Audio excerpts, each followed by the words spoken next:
모닝 애청자 여러분, 안녕하십니까? 여러분은 울분을 느낀 적이 있습니까? 어떤 곳에 울분을 느끼십니까? 어떤 곳에 울분을 느끼십니까? 요즘 들어서 저도 뉴스를 듣다 보면 울분을 느끼는 것들이 있습니다.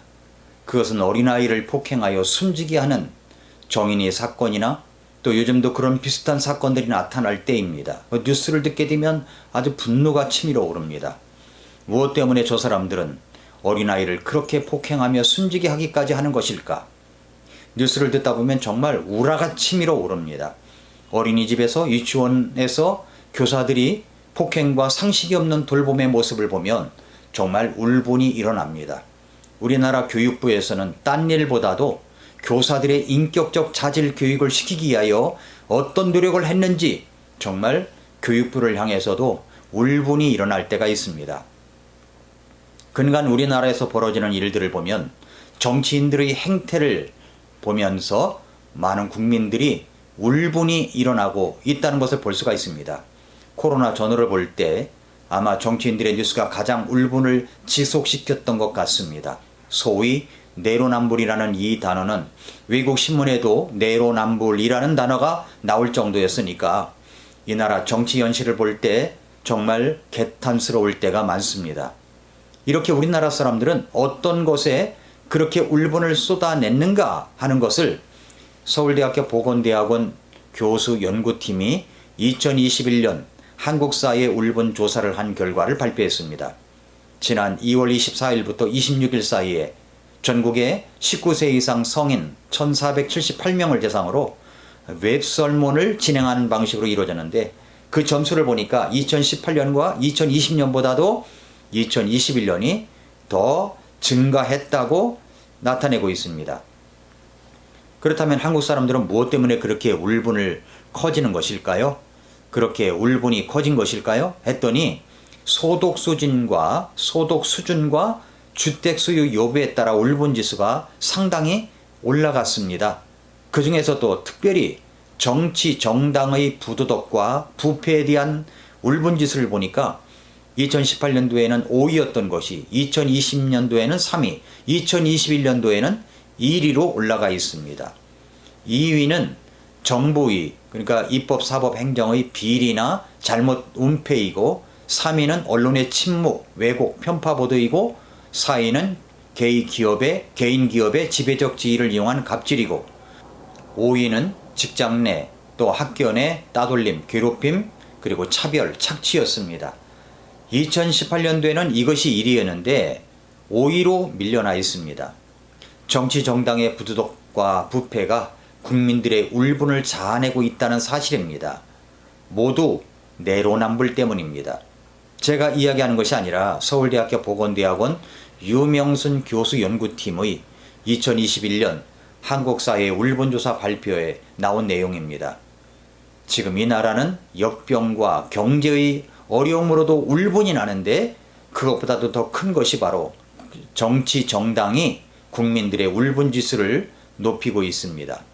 살아가다 보면 정말 울분이 일어날 때가 있습니다. 공분도 있고요. 개인적인 울분도 있습니다. 어떤 때입니까? 나쁜 놈들이 잘 될 때입니다. 악한 놈들이 잘 될 때입니다. 이런 울분은 지금만 있는 것이 아니라 우리만 당하는 것이 아니라 옛날에도 성경의 구약시대에도 있었습니다. 성경에 바로 그런 이야기가 나옵니다. 오늘 본문 말씀 시편 73편이 바로 그런 내용입니다. 여러분은 나는 참 열심히 사는데도 어렵고 힘든데 나보다도 더 못되고 열심히 살지도 않는데 뭔가 잘 되는 것 같고 돈도 많이 벌고 건강도 넘치는 사람을 본 적이 있습니까? 그래서 정직하게 열심히 살아가는 그 진정성에 상처를 입은 적은 없으십니까? 시편 73편은 악한 사람들이 더 잘 되어갈 때 일어나는 울분이라고 제목을 붙일 수 있는 말씀입니다. 부제를 하나 더 붙인다면 악인의 번성과 의인의 슬픔이라고나 할까요? 정직하게 일을 하면서 어렵게 살아가는데 사람들을 이용하여 사기치고 등쳐먹는 사람이 더 잘 살아가는 것처럼 보일 때가 있습니다. 정직하지도 않고 성질도 더러운데 어떤 일을 하면 돈도 잘 벌고 잘 먹고 잘 쓰고 다닙니다. 이럴 때 울분이 일어납니다. 오늘 본문의 시편 기자도 그랬습니다. 시편 73편 이 기자는 1절에 먼저 하나님이 어떤 분인가 결론을 내고 이야기를 시작합니다. 1절에 뭐라고 그랬어요? 자기 믿음의 고백입니다. 뭐라고 그랬습니까? 진실로 하나님은 이스라엘에게 곧 마음이 깨끗한 자에게 선하시도다 라고 이야기를 하고 있습니다. 그렇게 1절의 말씀을 믿고 살아가지만 그런데 이렇게 울분을 쏟아냅니다. 2절 이하에 보니까 그러나 나로 말하건대 내 발은 거의 지나갈 뻔하였고 내 걸음은 미끄러질 뻔하였으니 이는 내가 사악한 자들의 번영을 보고 어리석은 자들을 부러워하였기 때문이로다 라고 했습니다. 그러나 자신은 그렇지 않다는 것입니다. 거의 실족할 뻔했습니다. 미끄러질 뻔했습니다. 왜냐하면 사악한 자들의 번영과 화딱지나게도 그런 어리석은 자들을 부러워하는 마음이 내게 있었다는 것 때문입니다. 이 시편 기자의 솔직한 고백을 계속 들어보십시오.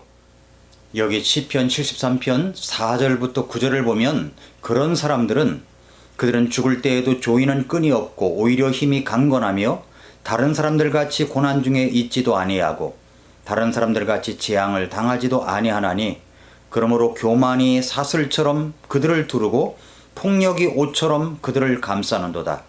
그들의 눈은 기름져서 솟아오르고 그들이 가진 것은 마음이 원하는 것보다 더 많으며 그들은 부패한 자로서 학대하는 것에 관하여 악하게 말하고 거만하게 말하며 그들의 입은 하늘들을 대적하며 놓여있고 그들의 혀는 땅을 활보하는도다 라고 말씀을 했습니다. 어쩌면 이 구절구절이 우리의 마음을 그대로 옮겨놓은 것 같습니까? 정말 악한 사람들이 더 잘되고 이런 모습으로 살아가는 모습을 볼 때 정말 엄청난 상처가 되고 실족할 수 있는 문제일 수가 있습니다. 그러나 우리가 조심해야 할 것은 부자는 다 이런 모습이라는 생각을 해서는 안 됩니다. 정직한 부자, 겸손한 부자는 얼마든지 있습니다. 자수성가한 정직한 부자는 엄청 많습니다. 이원론적인 사고 방식을 따라가서는 안 될 것입니다. 그러나 그 중에는 우리를 시험에 들게 하고 미끄러지게 하는 사람들이 있습니다. 곳곳에는 악한 사람들이 복병처럼 숨어서 정직하게 순진하게 살아가는 사람들을 속여 등쳐먹는 작자들이 있습니다. 직장, 학교 내 따돌림도 울분이 일어나게 합니다. 개인 기업의 지배적 지위를 이용한 갑질도 그렇습니다. 언론들이 침묵하고 왜곡하거나 편파 보도를 할 때 청와대 앞에 가서 1인 시위라도 하고 싶습니다. 그런데 이런 것들보다 가장 큰 울분이 바로 정치 정당의 부도덕과 부패 때문이라는 사실입니다. 이런 사람들은 성경 말씀처럼 죽을 때에도 고통받지 않고 죽는 것 같기도 하고요. 에너지가 넘쳐서 건강해 보이고요. 고난과 환난은 있는 것 같지도 않고요.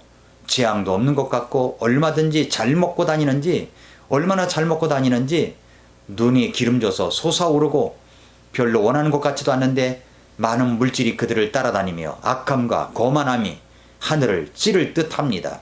지가 하면 로맨스고 남이 하면 불륜이라고 하는 내로남불 사람들입니다. 이런 사람들을 보면 분노가 일어나고 울분이 일어납니다. 더 분노와 울분이 일어나는 것은 이런 사람들 옆에서 기생충처럼 붙어서 똑같이 기생충으로 살아가는 사람들이 보일 때입니다. 이렇게 시편 기자는 73편에서 말하고 있는 것입니다. 오늘 시편 말씀은 그러한 사람들에게 주신 하나님의 말씀입니다. 거의 미끄러질 뻔한 그런 일이 왜 일어나는 것입니까? 진지하게 억울하게만 생각하지 말고 울분에만 쌓여 있지 말고 성경에서 말씀하고 가르쳐 주시고 있는 것들을 살펴보라는 주님의 말씀을 주시고 있습니다. 이렇게 울분에만 쌓여 있다면 두 가지 문제점을 가질 수가 있지요. 하나가 뭐냐면 그의 시각 관점에 문제가 있다는 것을 드러내는 것입니다. 그는 하나님을 본 것이 아니라 주변의 악한 자들만 보았습니다. 그 악한 자들이 누굽니까? 그들이 어떤 자들인가는 방금 전에 설명해 드린 바와 같고 진짜 그들의 모습은 하나님을 두려워하지 않는 아주 교만한 사람들이라는 사실입니다. 시편 73편 8절부터 12절에 보면 이렇게 말씀했습니다. 그들은 부패한 자로서 학대하는 것에 관하여 악하게 말하고 거만하게 말하며 그들의 입은 하늘들을 대적하며 놓여 있고 그들의 혀는 땅을 활보하는도다. 그러므로 그분의 백성이 여기로 돌아오매 그들이 잔에 가득한 물을 쥐어짜서 그들에게 부으며 말하기를 하나님이 어찌하시느냐 지극히 높으신 이에게 지식이 있느냐 하는도다. 보라 이들은 경건치 아니한 자들 이로되 세상에서 형통하며 재물을 불리는도다 라고 했습니다. 그런데 이런 사람을 부러워한다는 것은 관점에 문제가 있는 거죠. 시각에 문제가 있는 것입니다. 하나님의 관점이 아니라 세상적 관점으로만 생각하고 판단하였기 때문입니다. 이것이 첫 번째 문제고요. 두 번째는 뭐냐면 그의 가치관에 문제가 있다는 것입니다. 3절을 다시 보십시오. 3절을 다시 보시면 이는 내가 사악한 자들의 번영을 보고 어리석은 자들을 부러워하였기 때문이로다. 여기 사악한 자들이란 어떤 사람을 두고 말하는 것입니까? 하나님 없이 살아가는 사람들입니다. 그들은 어떻게 해서든지 돈만 벌면 된다는 사람들입니다. 하나님 없이 건강을 누리고 하나님 없이 돈 잘 벌고 하나님 없이 돈 잘 쓰는 사람들이 정말 형통하는 것이라고 여러분 생각한단 말입니까? 그렇게 악한 법을 만들어 자기의 권력만 유지하려고 하는 사람들, 내로남불인 사람들이, 그런 사람들이 하나님의 가치관이 아니라, 그런 사람들은 하나님의 가치관이 아니라 아주 세상적인 가치관에 의해서 살아가는 사람들입니다. 그런 사람들을 부러워한다는 것은 그들을 세상적 가치관으로 그들을 보았기 때문입니다. 정말 그들이 번영하는 것일까요? 나의 가치를 하나님의 가치관과 나의 관점을 하나님의 관점과 비교하여 점검해 보시기를 바랍니다. 다음 시간에 계속하겠지만 결국은 이런 사람들은 어떻게 될까요? 시편 73편 기자는 나중에서야 이것을 깨달았습니다. 시편 73편 하나님의 성소에 들어갔을 때에야 비로소 그들의 종말을 내가 깨달았나이다.